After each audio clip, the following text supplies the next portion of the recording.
How's it going, Tyler? Pretty good.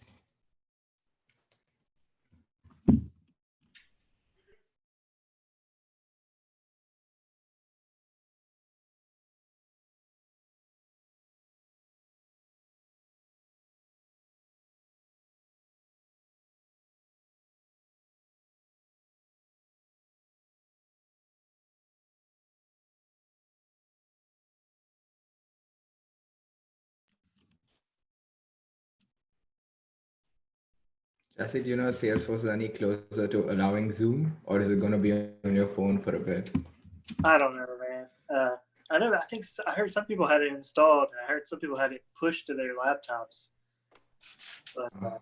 But I think it's still technically not kosher unless you're like some level up or something like exec level. I think they're still using it like higher in the company, but in general they're discouraged. So yeah, Maybe one day. yeah, I hope so, because yeah, this phone stuff is super not fun.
Reminder to everybody to sign in on the working group meeting list and add things to the agenda if you have things you want to talk about this week. Wait, I think people are editing it from the last week's entry.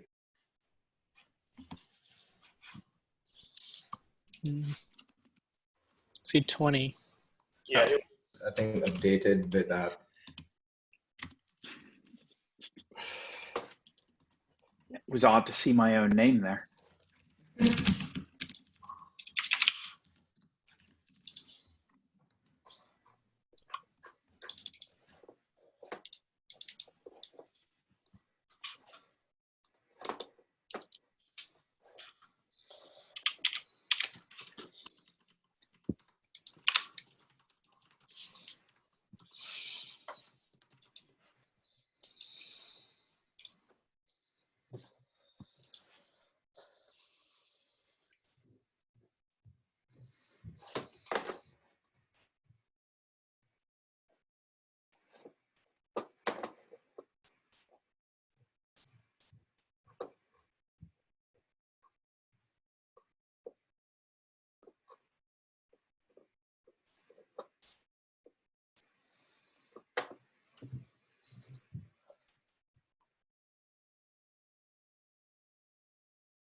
Is anyone else having trouble pasting things in the document, or is it just me?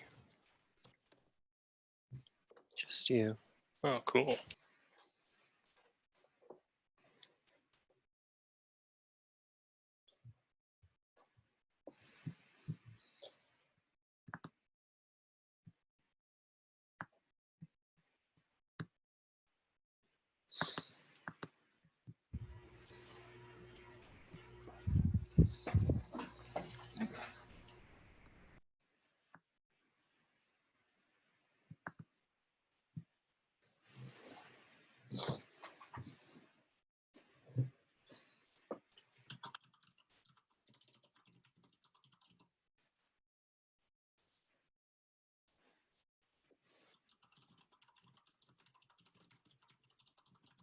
Matt McNoon, did you finally give up?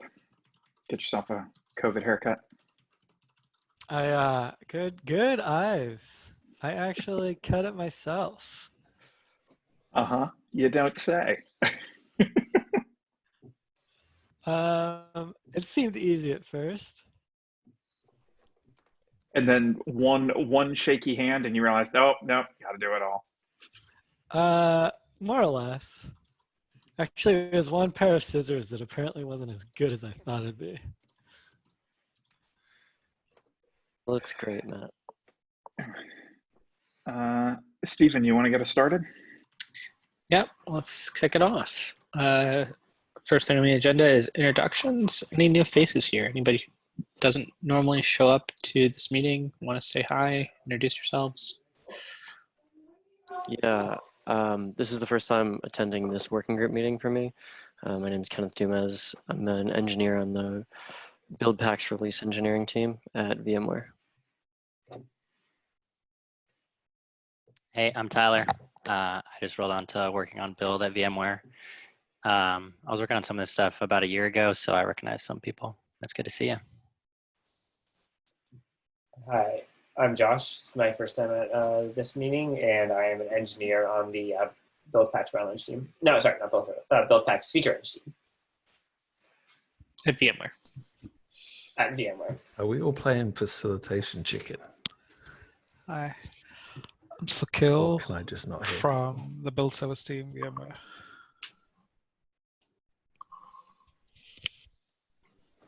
Build services KPAC, folks.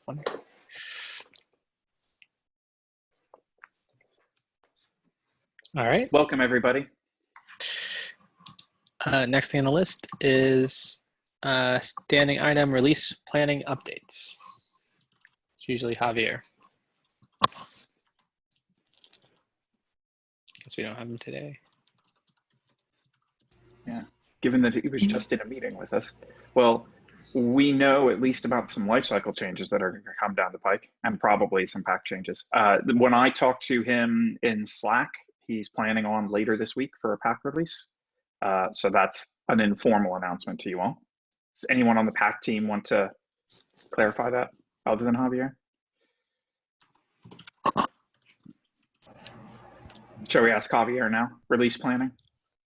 Release planning. All right, so we went into feature complete last night or this morning for pack 011. We are going to work through some issues if we do find some the rest of this week until the release date of Tuesday, at which point we will release pack and we will start the feature complete, I believe, for lifecycle, if that's still a thing. Emily, I don't know if that's changed.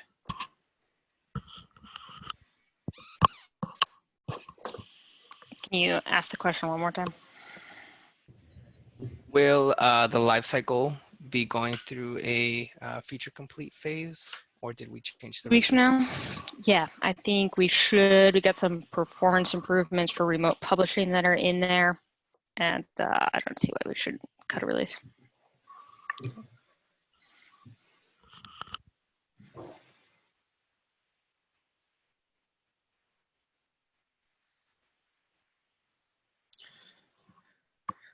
Cool. Any other release planning updates?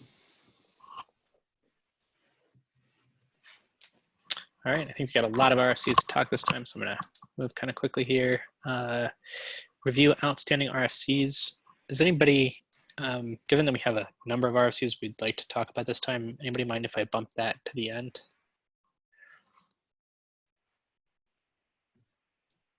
Cool. Seems like I think we do want to. We just shouldn't discuss any of them. This was all about movement. Make sure that anything's that has been sitting around, we understand why. But mostly, I'm really worried about the fact that there are 4 other RFCs that we're not going to get to these. So you'd like me to go through the everything up there just really quickly? Yep, it's supposed to be time limited to 10 minutes. So you spend as much time on each one of these as you think to get us in under 10 minutes. All right, let's go really quick. I'm gonna share my screen. Everybody see? Cool. fixing Slack. There we go. Or Zoom, I mean. First thing on the list, non-breaking lifecycle support for pre-1.0 API minor versions. I'll put that on the in-depth discussion list so we can skip it on the review. Add RFC for stack metadata. I don't think Kaship's here. This is about, looks like there's a lot of discussion on this and it's pretty active. It needs approvals, I guess. Yeah, last response was recent enough. Core team, please take a look if you have comments. Next is add root build interface. This is on the list, so I'm gonna skip it. Yep. Publish build pack with pack. Is this on the list? Yep, it's on the list. Cool, we'll skip it. Process specific environment variables. This is one I was going to take on eventually. I think it makes sense. We'll get to it eventually. RFC for the export report. Report toml McNew. It's in RFC now. I think I started the RFC on a Friday, so it'll clear this coming Friday rather than today. Cool. RFC for custom CA certs. I think, yeah, this is from Sandra. I think we might need an adoption for this one.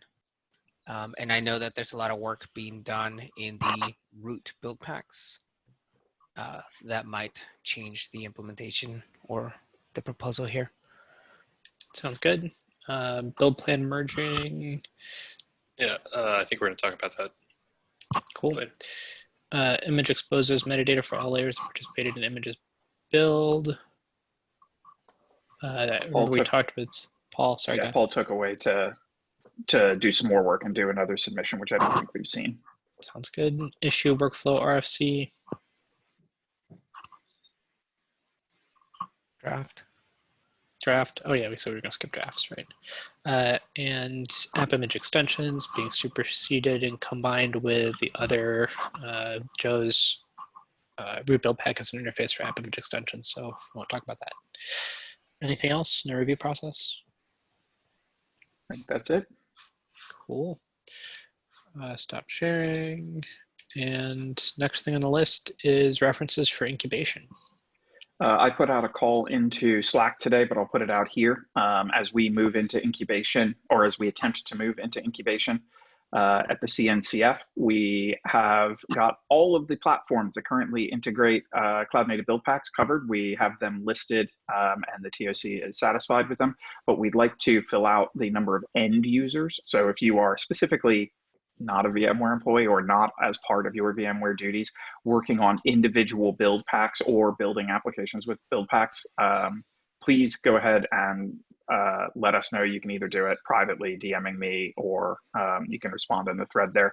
We'd like to put you in the due diligence that the CNCF TOC is reading, just to sort of fill it out and make sure they understand who's actually using these things.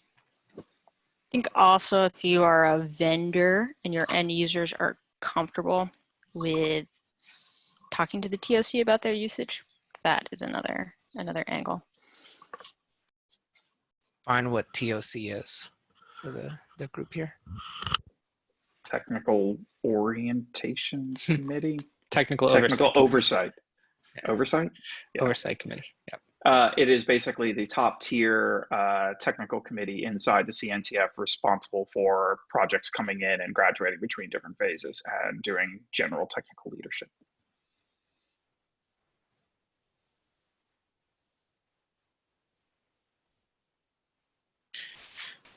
All right, any questions on references for incubation? It'd be really helpful to get those. So if, definitely don't hesitate to reach out. Moving on to the next thing, the RFC pack published build packs. We have 4 RFCs here. 2 are from Joe. I think you're the first 2, is that right? And then after that we have whose API versions? Is that Emily's? Yeah. Got it. API versions. And then plan merging is Buildpacks team at VMware. Maybe Joe, do you want to pick one of these this time? And then we'll move the other one to the end just so we get more people represented. Yeah, sure. Move OS extensions to the end because I think we can go through this one pretty quickly. Cool. Pack, publish, build pack. Yeah, so this is one we've gone over several times. Javier did some work to change how the registries are defined, and this is in the pack configuration, there would be a registry entry with a type and an identifier, like a name. And so the type would define the behavior. If it's GitHub, it's going to create the PR and do all that stuff. If it's Git, it's going to do a commit and push. And then this leaves it the opportunity to have a service type or something like that, where people could, stand up their own service, not depend on GitHub. So the actual structure of the registries kind of reminds me of the way that like Maven manages repositories in a settings XML. So in each of this commands, I describe the different flows for the different types.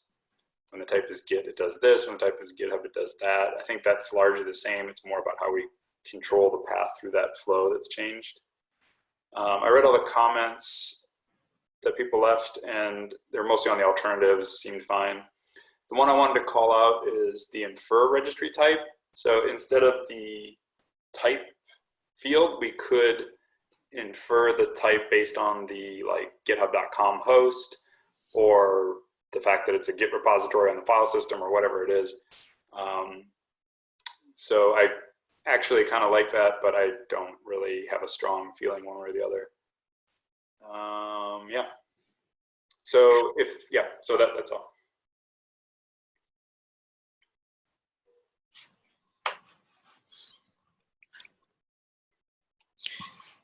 Any questions? So I just to kind of follow up on that inferred types, I'm curious, that would mean that there's at least one field or one key that is shared across all different types, right? Otherwise, you don't know what to check to then infer from. Is that accurate? Yeah, like URL, right? That's what you mean, the key would be URL? Yeah, is that what you're anticipating? Yeah, I guess would there be a case in that doesn't exist? I couldn't think of one. And I couldn't think of any overlap either.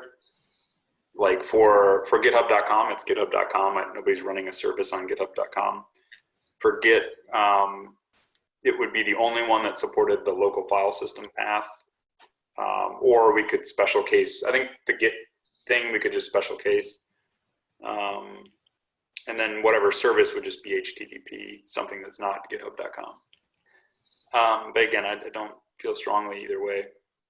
I wonder if that's something that could be like almost implementation details after the fact as part of pack and not so much something that goes through an RFC, but it's just me. It's like more additive UX, right? It's not so much something that details a configuration per se. Yeah, maybe.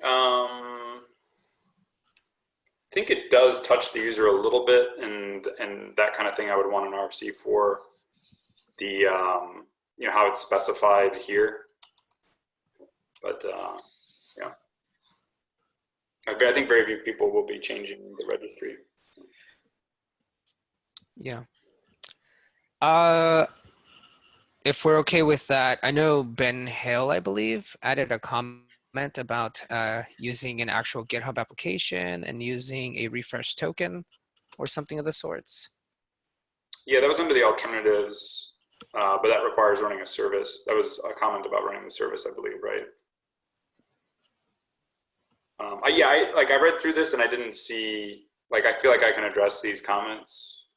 So unless I'm missing something.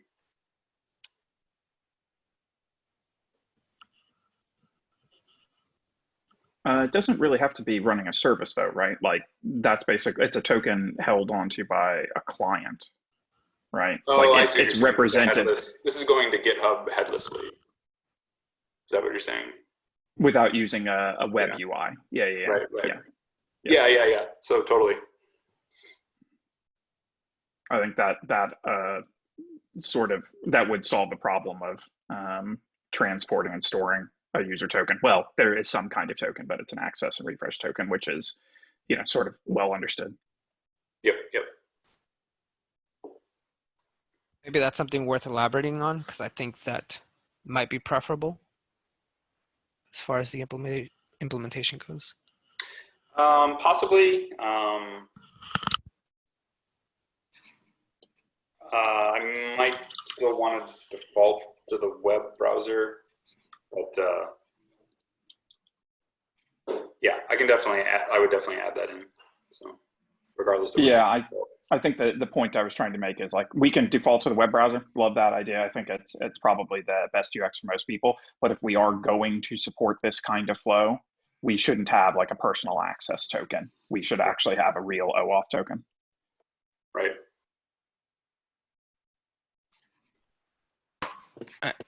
We're talking about a workflow where we're storing user tokens of some sort. No, we're the saying client will have one. So think of like a Fly client for Cloud Foundry. Got it. You can restrict the access tokens to more than your whole GitHub account when you generate them to the GitHub interface. But anyways. Yeah. But like having a personal access token is sort of a fallback for things that aren't, built in the modern age of OAuth. Makes sense. All right. Well, I feel I can move forward on that, so I feel we move on. I actually had one question on the config under the how it works configuration section where you specify schemas. The registry names are allowed to vary and are kind of like, it's like a registries is a map, and there's a special name default that you set equal to another name, but then the other things are also names in that. The schema seems a little unusual, and in other places we've stuck to pretty fixed schema.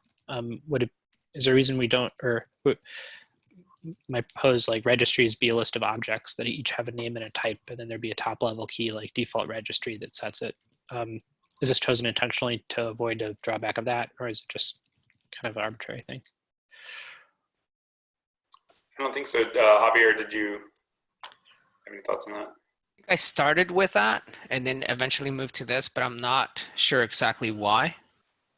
I wouldn't be opposed to, I guess, what we would consider our convention. Cool.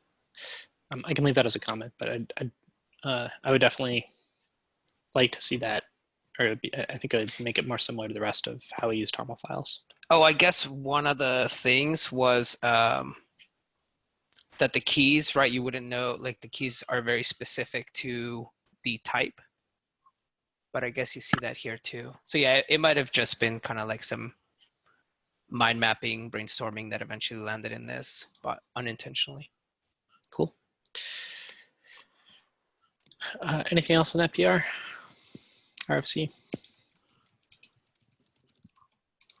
All right, next one on the list is API versions from Emily. I brought up this RFC last week, trying to have a better flow for bumping platform and Buildpack API versions that's non-breaking for users. I basically overhauled it since the last time we talked about it. So now, essentially, I'm proposing that the lifecycle will simultaneously implement different versions of the specification. And Buildpacks and platforms can indicate which version the lifecycle should use, either by setting a Buildpack API in their Buildpack TOML, if they're a Buildpack, or setting a platform API environment variable, if they're a platform. And the goal here is to not put onerous restrictions on the spec. So the spec pre 1.0 can still make breaking changes and remove things, but the life cycles are guaranteeing a type of compatibility. And I think that would make things easier for Buildpack and platform authors in the future. So everyone take a look at that. And let me know if you have any major objections.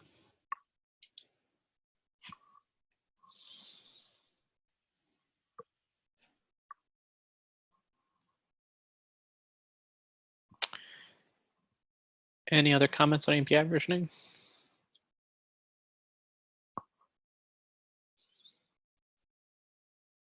Seems like be really important for our move to 1.0. So definitely encourage people to take a look at that, especially if you're platform authors or build pack authors and you're concerned about your build packs or platforms breaking as we move towards stabilizing the API more permanently.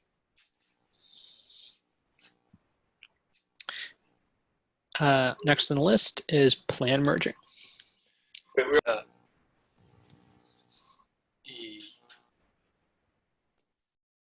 Were you saying something, Joe? Sorry, you're muted. So this is, sorry, I just need to finish up. So this is a pretty big change from the last one, right? The last version of the RFC. For plan merging? Yeah. Or no, I'm sorry, for Emily's. For Yeah. the, Yeah, it's pretty. Yeah, I think you said it was an overhaul, right? Yep. Yeah. Okay, I just want to make sure I wasn't crazy. Sorry, go ahead. Yes. This RFC is in a similar boat to that. It's a complete overhaul of the one that we originally proposed. After some conversation with Stephen and Ben Hale, we kind of completely changed what we wanted this to look like, and it's a complete overhaul of not only Plan TOML, but Buildpack Plan TOML, in order to sort of completely contractualize it and lock down inter-Buildpack communication and sort of what the fields actually mean. With this, we're also hoping to offload some repetitive Buildpack action onto the lifecycle as well. Things like constraint merging, capability merging, and version merging. We're hoping to all sort of offload onto the lifecycle and end up with an artifact that you're able to more seamlessly use with the Buildpacks. And I think one of the big hopes with this is by completely constraining build plan and build pack plan, we can increase build pack interoperability by standardizing how they communicate with each other. I can go into it in more depth here, or y'all can take a look at it and comment in your own time. Is there a reason it's still in draft rather than being a full-fledged PR? Probably not. Okay. Other than I didn't notice that there was a draft tag on it.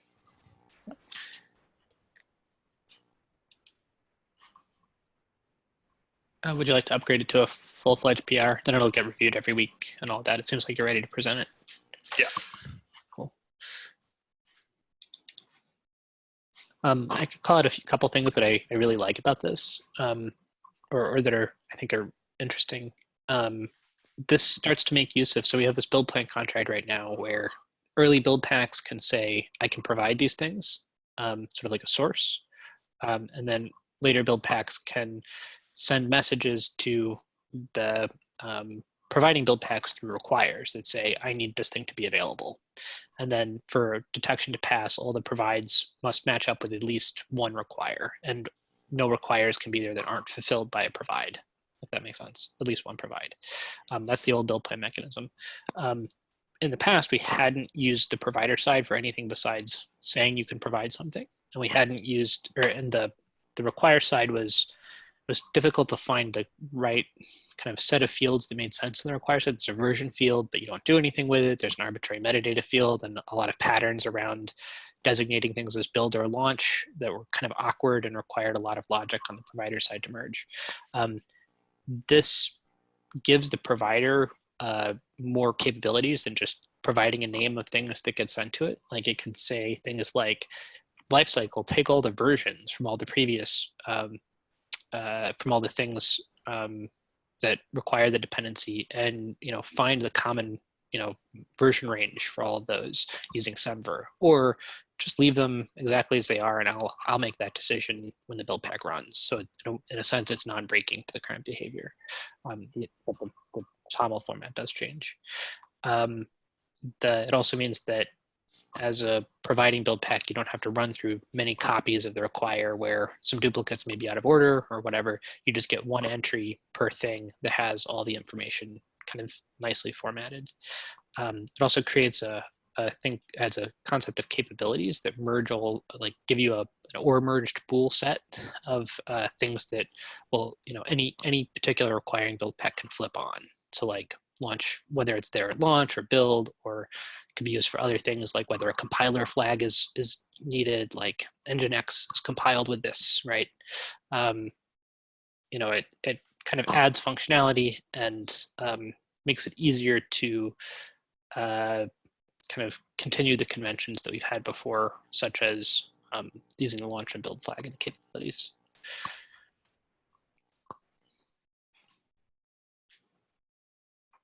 I don't know if that's helpful. As a description. Do we want to remove the metadata field completely versus just adding these other things and keeping that around? I think the metadata field before was just a list of, this equals this, right? With arbitrary data. There's a modifiers field in there now that contractualizes that you can use into the same ends.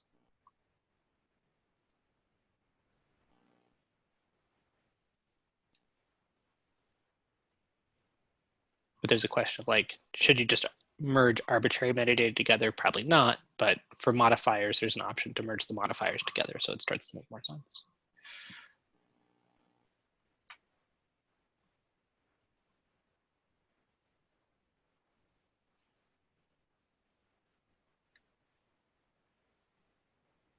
From my side, I'm going to need to spend some quality time with this for a while, so I'm not prepared to have a discussion about it today.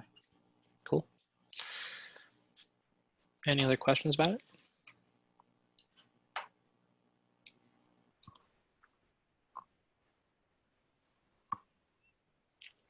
One thing to think about is we've talked about because the bill of materials, or because the build plan entries end up in the bill of materials, even if something is marked build only, does there need to be a mechanism where build equals true is called out special and then it doesn't get excluded, it gets excluded in the bill of materials, so it doesn't look like your image has a build time dependency on it? Do we need to make that a special extra flag that is functional?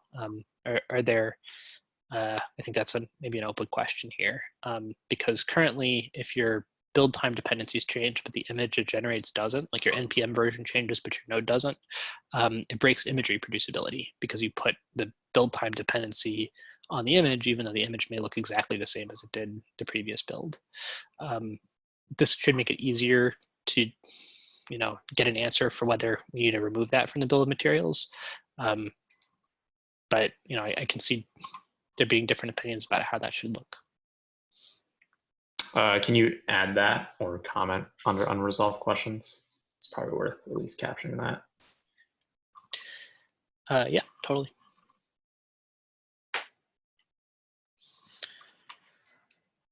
Any more questions about plan merging? Seems like there's a lot there. Maybe we can talk about it next working group meeting in more depth when people have had a chance to dig in a bit. And last but not least, and I'm glad we have enough time to dig into this for a while, OS extensions with root build pack. Yes. So this is a PR to Steven's PR that is the app image OS extensions. It changes a lot. I think actually this probably should just be its own PR the more we're talking about.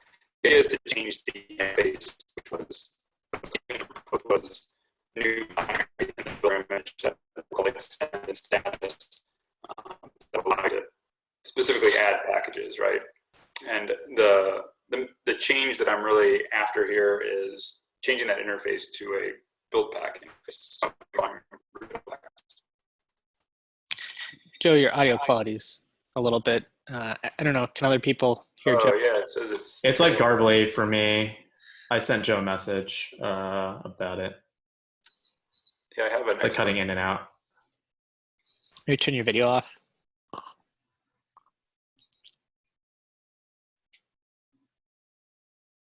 You're muted now if you're trying to talk.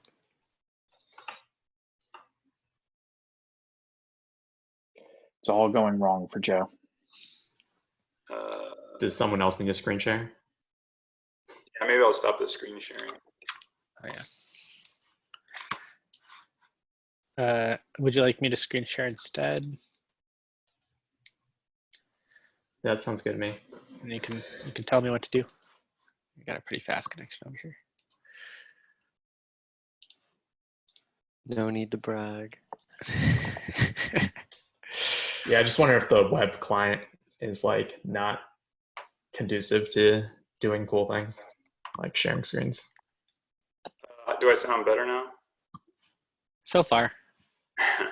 Yeah, I got a weird alert from Zoom that my microphone wasn't working. Okay.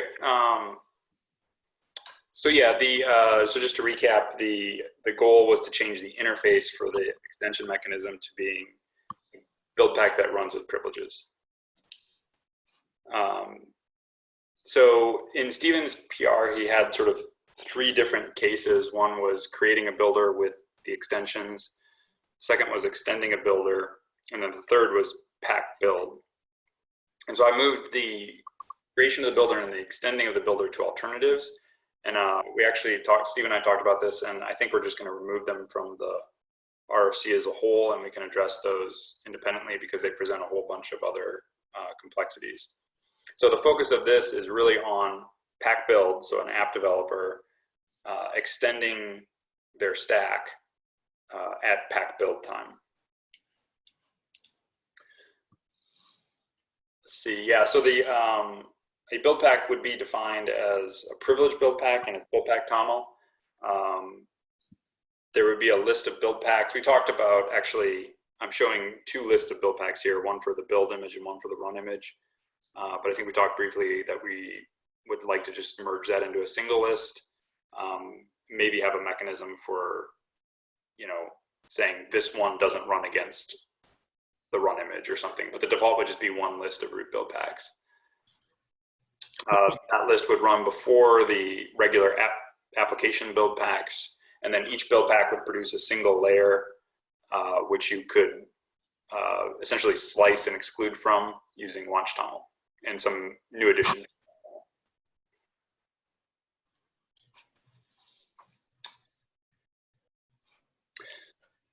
Matt, you had asked about snapshotting, and the reason that the snapshotting is necessary is to capture the changes that are made so that they can be stored for caching, and I think that's primarily it. For the build image? It might be helpful to dig into differences. I think understanding the snapshotting and how that's used, if I start with the kind of maybe simpler proposal for caching in my original PR and then bridge that over into this, I think it might be helpful to understand how the snapshotting works and why it's useful. So in my original RFC, there was a lot of complexity in keeping the images updated and providing a lot of different workflows for updating apps and builders and all of that. In this RFC, we pull that logic out of the stack into something that's even more modular. It has a contract with the stack and a contract with the app separately. And its mechanism for caching is that that piece of logic can either run at the platform's discretion on top of the unextended base image or on top of the extended base image. And it doesn't necessarily know which it's going to get. So if it's trying to install, what's the example here? Forget. Was there an example in this one? libpq. If it's trying to install libpq using an app build pack, sometimes it's going to install libpq on top of an image that already has libpq and therefore will be much faster than not. And it can control whether or not it can get that pre-built image or whether it gets a fresh image every time using a flag that's on that's in Buildpack TOML. I forget where that is in here. I thought it was supposed to be in this section, but maybe it's yeah, it's in the spec changes at the bottom.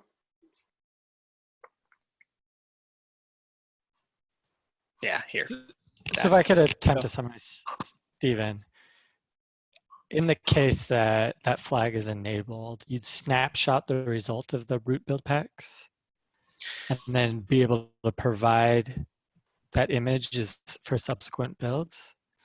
You'd essentially save off the builder image that gets created? So, yes. And that could be optional if a platform is unable to provide that? Yes, the run image one will always be cached in that it'll be part of the previous image, which you already have access to. The build image one, those layers would need to be cached separately. That's correct. The platform could choose how to implement saving those snapshots. I understand why we want to call the build pack to sort of fewer domain concepts in the ecosystem. I think one of the things I find confusing about it is the rules about how it works in some ways are opposite to a build pack. Like build pack must write all things it wants persisted to layers. This one can't write anything it wants persisted to layers. And I wonder if it's different enough that using the same name ends up being more confusing rather than simpler. We do call both meta build packs, like a build pack that just expresses an order of other build packs, and build packs that actually have code and write layers. We call both of those build packs also and let you use the ID and version interchangeably. So you can use this in some ways interchangeably in your order, and the result of running, like putting one of those in your detect phase or your build phase, like what happens when it's done, the outputs are still interpreted the same way it would be for if you put a privileged build pack in your regular list of build packs, the build will fail fast. That makes sense. But does calling it a build pack like lead people down the path of doing that? Yeah, possibly. I think, yeah, it's definitely possible. I think we can help that with proper error messages. But I think the actual different, like to your, I think that's concerning, but I think the actual point about like they write to layers versus they don't, I feel like the changes or the differences there are few enough that the abstraction and what you gain from composability and reuse makes it worth keeping the same interface and the same name. So I feel like half of what's in the Buildpack API right now, like about what goes into a layer TOML file and what that means for how things are cached and environment variables and stuff, like most of that doesn't apply here, right? Or am I misunderstanding? If you back up, it's modular logic that, modular build logic that creates layers that are OCI image layers. And in the non-root build pack case, they have to be contractual separate directories that, follow a certain format. And in the root build pack case, they can be across the file system and don't have to follow a certain format because you have that benefit of your root, you can modify the stack. So it doesn't bother me too much personally that we're reusing the word build pack, given that what it provides is some modular logic for extending a build time. I want it to fit. I just worry that it doesn't fit quite well enough, because like when we think about how we'd modify the spec to include this, I imagine this would be an extension spec of its own rather than part of the Buildpack API specification. Would it be an extension? It seems like that's a good place to incubate it, because otherwise you have to do a lot of clarifying about which parts of the Buildpack API pertain to these or not. And also it's experimental enough that I think it makes sense to introduce as an extension and then promote later. Agreed. It's also not something that's obviously going to be supported across every single platform that wants to use cloud native build packs. As a counterpoint though, like this feels like core functionality. The ability to install operating system packages seems like a basic thing that a lot of people ask for. And I feel like platforms should generally be expected to support it.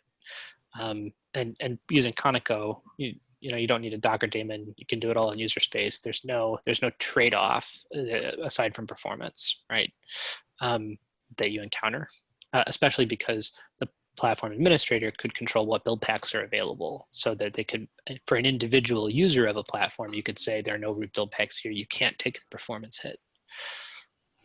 Yeah, because as soon as you put it in a builder, right, then are you saying that all those platforms that don't support this root Buildpack will no longer support that builder, I think it would be a driving force to have that as core functionality. Right, but it's not clear to me how long we're going to be distributing builders directly versus synthesizing builders on site. True. I just bring it back to Emily's original question as well. I think probably the biggest sticking point from that is that it doesn't, like, meta build packs at least belong in that ordering, and root build packs don't. I think they should, right? Like if you look, so I guess I was gonna try to take it back to like pack build, right? Is there a reason why you wouldn't want to or be able to do pack build my app -- build pack apt -- build pack, you know, Node.js, et cetera, right? Like that seems very powerful to me. So yeah, well, originally there was the two lists, which would make it not possible. But if we have one list of build packs, then that's fine. But if you start interweaving how they run, I guess like, well, it is a problem anyways. As I say, you start having like files changed to the app source code that are owned by root, and I'm not really sure what we would do about that. Like, would we just discard those changes? And then I think Stephen was probably going to say that there are things you can do that will break the essentially compatibility, right? Root build packs need to come first. Right, but if we could adhere to that, right, and have that restriction that that any root build packs come first in your order, we could quickly detect that. The fact that you still want them in that list in this particular, you know, fashion, I don't think should be a problem. You could even hoist them to the beginning. So if you define a meta build pack that uses your root build pack to install some packages, and then you put a build pack before it, it could just be a rule that all root build packs are taken in order, regardless of what order they're specified in, and hoisted to the beginning before the build starts. It might be a little confusing if someone's like, why isn't it installing this after this, right?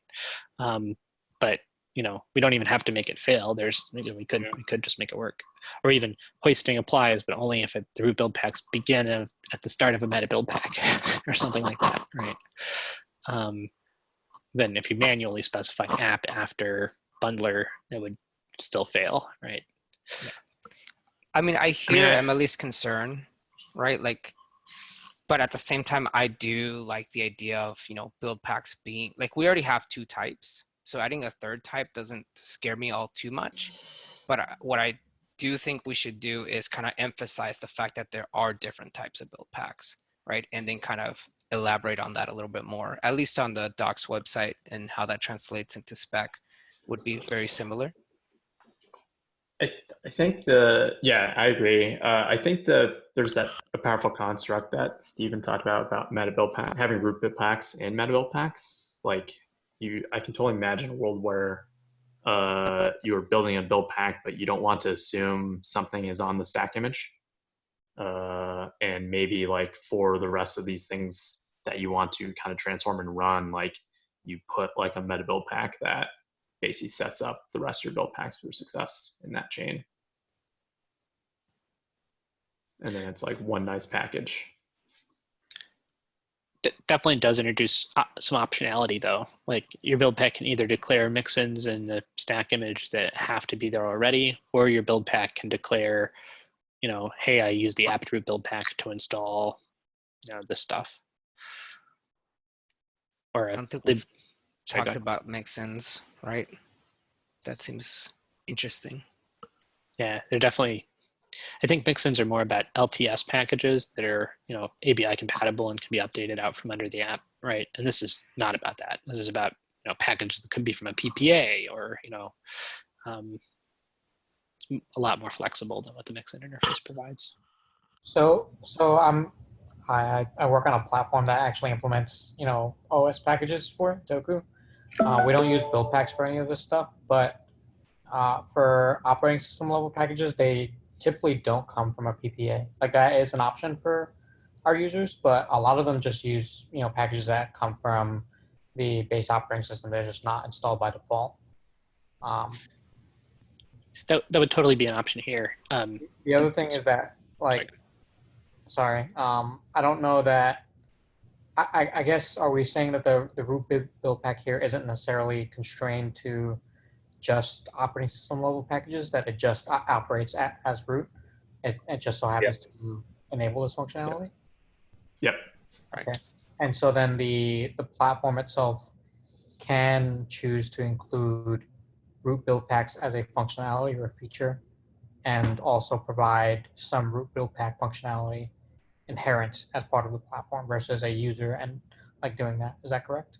Right. Like you could imagine potentially, like Javier's point, right? Like being in order, like a builder image could provide like an apt build pack, for instance, on a Debian or Ubuntu stack that knows how to parse, like you define an interface that like knows how to get the packages and installs them. And that's like the first build pack that gets run in a builder group.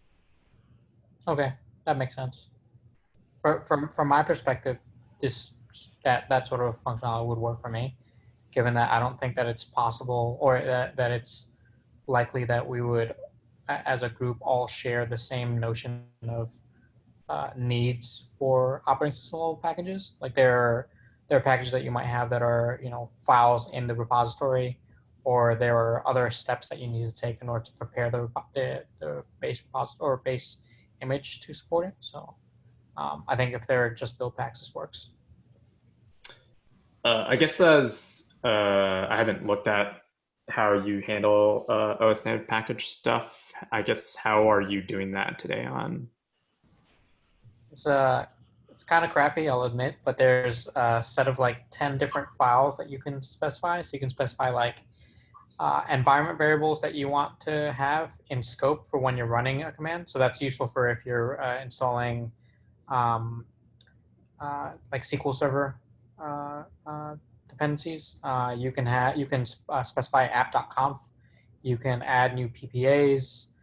You can specify like a list of packages that you want to install, just, you know, however, and then you can also specify a directory that has a list of Debian files that you would install into operating system. And so it works on that in a particular order that like sort of makes sense as a whole. But all of that, like I think we could remap to a build pack by just moving that shell code into the build pack code and then reading those files directly.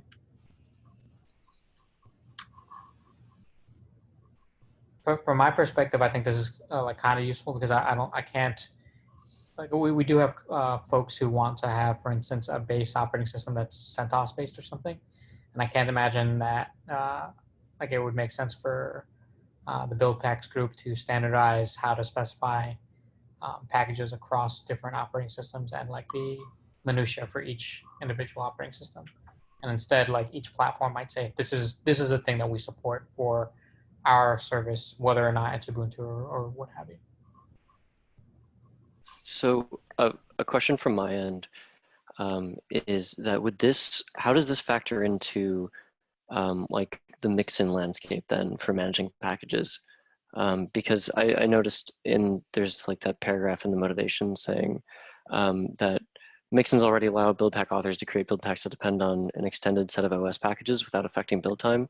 And then the next sentence is, however, it is not uncommon for application code to depend on OS packages. I'm just not too clear on what the distinction is between those.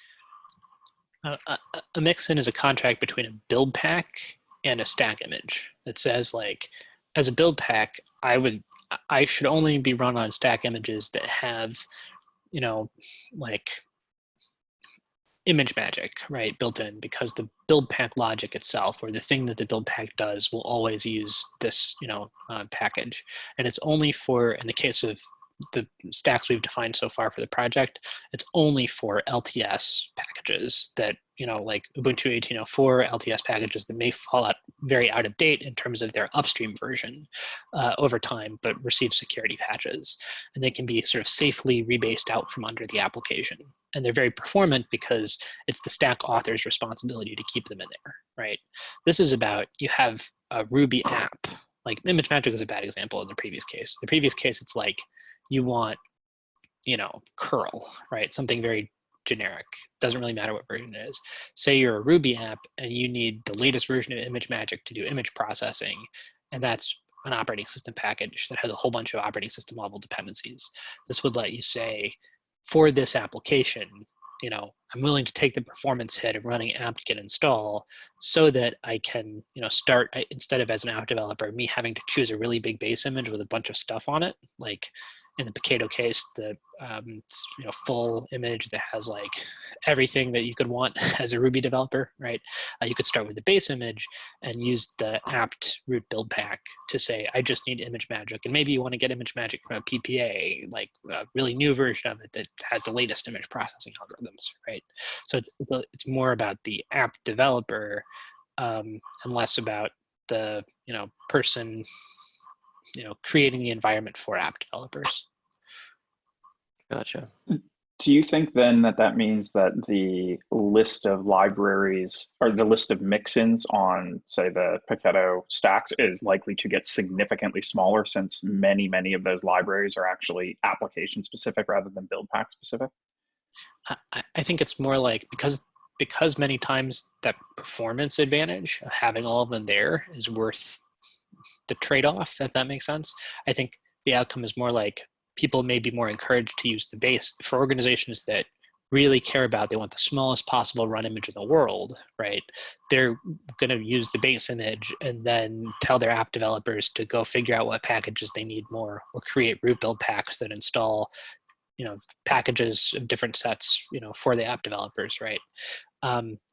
Whereas organizations that are like, they want everything to work and be fast and care about fast iteration, they might use the larger base images. It gives you optionality though. It'd be cool if there was a way to translate between these different ways of providing packages. I think because let's say I have a build pack that declares a mixin,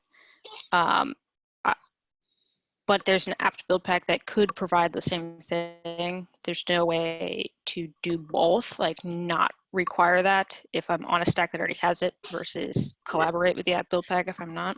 It's almost like allow the root build pack to modify the metadata of the sort of ephemeral stack that it creates and then validate the mixins after the root build packs run. Is that kind of what you're suggesting? Emily muted. Sorry.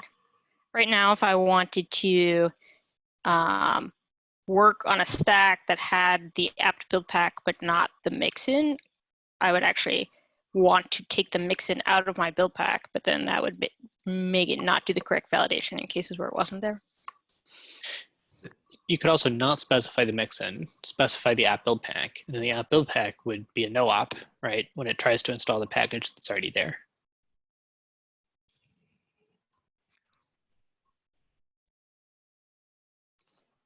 I think you're frozen. It seems like you're losing the validation that you get by the mixin validation then. Essentially, there's nothing incentivizing you to have a mixins on a build pack then if some build pack could provide them theoretically.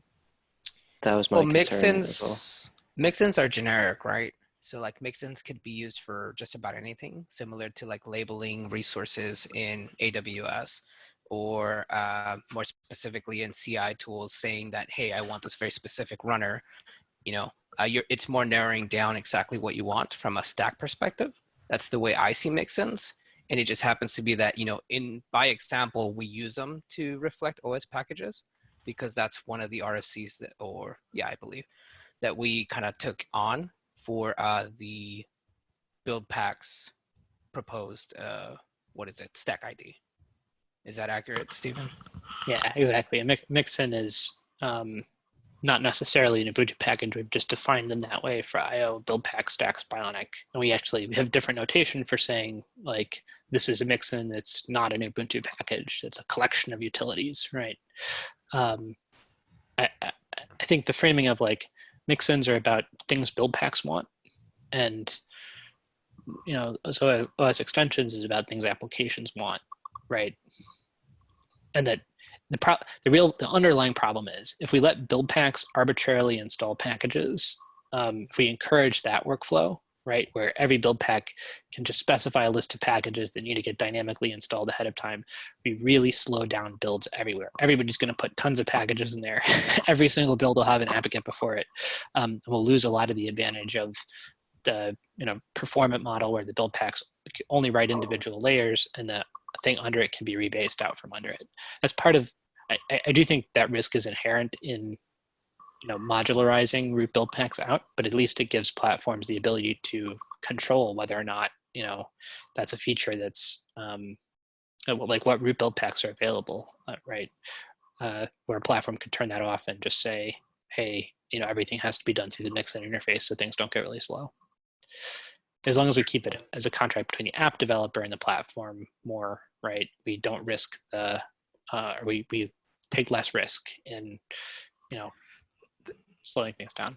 That's still going to be very frustrating for an app developer. If they want to use some build pack and they need image magic, they have a build pack, they think they can install it with the app build pack, but they can't because we have two sets of describing OS packages. They have the Mixin set, but then they installed the app build pack that also provides image magic, but they're still incompatible.